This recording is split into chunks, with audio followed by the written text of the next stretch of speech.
సుజీ రవ్వతో గుంత పొంగనాలు తయారు చేస్తున్నానండి. ఇక్కడ నేను 2 కప్పులు సుజీ రవ్వ, 1 కప్పు పెరుగు తీసుకున్నాను. 2-3 గంటల పాటు నానబెట్టుకొని ఆనియన్ కట్ చేసి వేశాను. కాస్త జీలకర్ర, కాస్త సాల్ట్, టమాటో, కొత్తిమీర, కరివేపాకు, పచ్చిమిర్చి తరుగు, అల్లం తరుగు వేసి బాగా మిక్స్ చేశానండి. చూడండి, ఇలా అంతా బాగా మిక్స్ చేసుకున్న తర్వాత పాన్ పెట్టి స్టవ్ ఆన్ చేసి ఆయిల్ వేసి మనం ముందుగా మిక్స్ చేసుకొని నానబెట్టుకున్నటువంటి మిక్స్ని గరిటెతో కాస్త వేస్తూ ఆయిల్ పూసి వేస్తూ ఉండాలండి.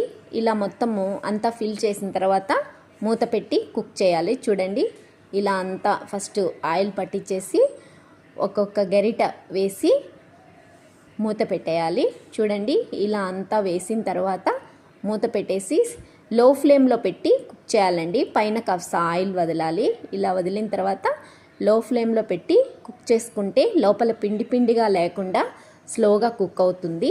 మళ్ళీ ఇటువైపు టర్న్ చేసుకొని ఇక తీసేసుకొని సర్వ్ చేసుకోవడమేనండి. చూడండి, ఇలా టర్న్ చేసిన తర్వాత మళ్ళీ ఇంకొక పక్క కూడా బాగా కాలాయి. బాగా లో ఫ్లేమ్లో పెట్టి కుక్ చేసుకుంటే లోపల కూడా బాగా కుక్ అవుతుందండి. అంతేనండి. నమస్తే.